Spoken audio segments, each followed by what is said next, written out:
Good morning બધાને. રામ રામ, જય શ્રી રામ. તો આજે આપણે ડાંગરનું ધરું નાખવાનું છે.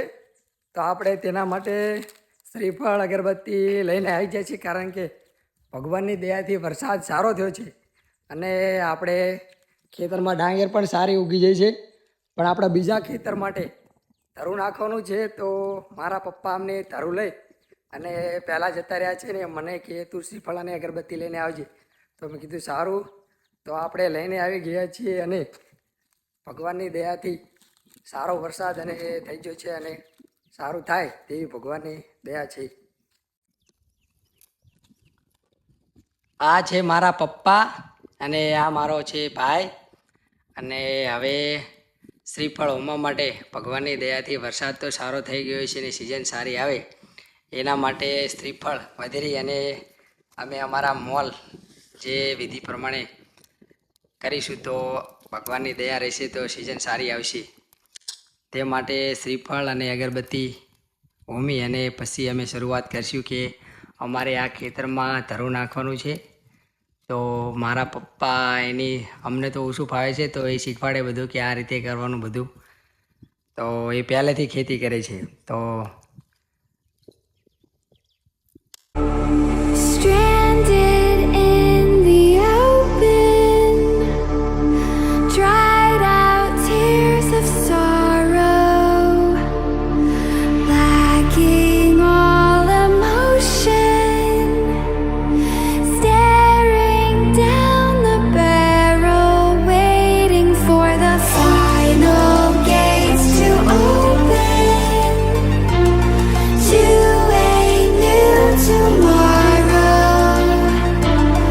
Moving with the motion, following the light that sets me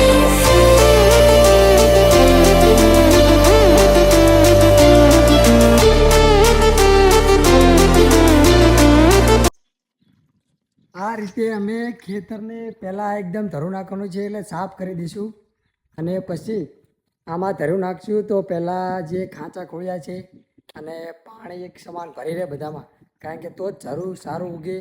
એના માટે બધું જે ચાયડું બનાવ્યું છે તે કમ્પ્લીટ કરી નાખશું અને પછી ધરું પોંખશું.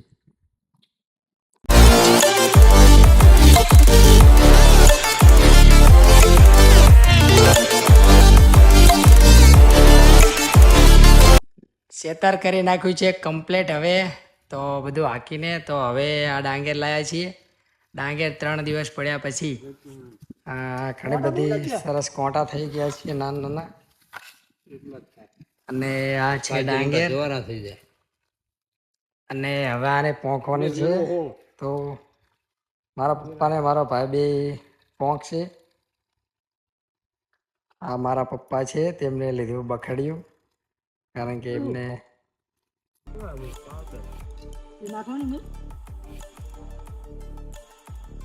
તો આ ખેતર થઈ ગયું છે કમ્પ્લીટ. હવે તો આ જશે મારા પપ્પા ડાંગર પોંખવા ધરું.